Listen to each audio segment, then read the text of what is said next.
প্রিয় দর্শক, আপনারা দেখছেন পয়লা নববর্ষে এসিআই মোটরস সোনালিকা ট্রাক্টরের দুটি মডেল বাংলাদেশে নিয়ে আসলো।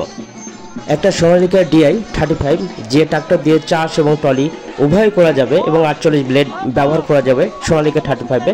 এবং পরবর্তীতে আরেকটি ট্রাক্টর নিয়ে এসে সোনালিকা অলরাউন্ডার 55 হর্স পাওয়ারের এই ট্রাক্টর।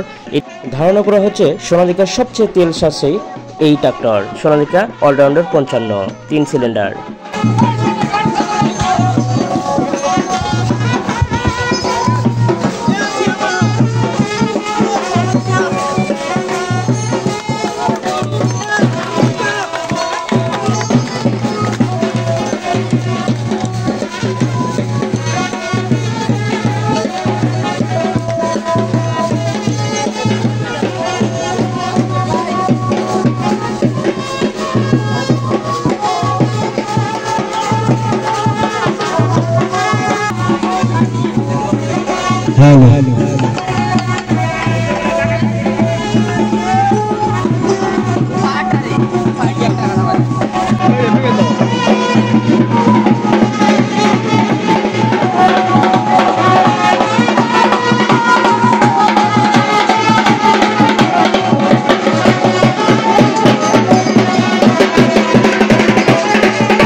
প্রিয় দর্শক, আপনারা দেখছেন সোনালিকা অলরাউন্ডার 55।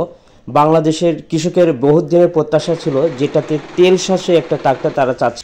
এই উপলক্ষে বাজারে এসেছে সোনালিকার অলরাউন্ডার 55 হর্স পাওয়ারের 3 সিলিন্ডার একটি ট্রাক্টর। এই ট্রাক্টরে রয়েছে টার্বো এবং ইন্টারকুলিং সিস্টেম, যা গরম বাতাসকে শীতল করে আবার গাড়িতে পৌঁছায় দেয়, যা তেল সাশ্রয়ী একটি ট্রাক্টর। এই ট্রাক্টর দিতে পাবেন লো, মিডিয়াম, হাই এই 3 ভাবে চাষ করা যাবে এই ট্রাক্টর দিয়ে। ট্রাক্টরটি পাওয়ার স্টিয়ারিং, অয়েল ব্রেক, যা কম সময় অধিক জমি চাষ করা যাবে। সবাই ভালো থাকবেন, আল্লাহ হাফেজ।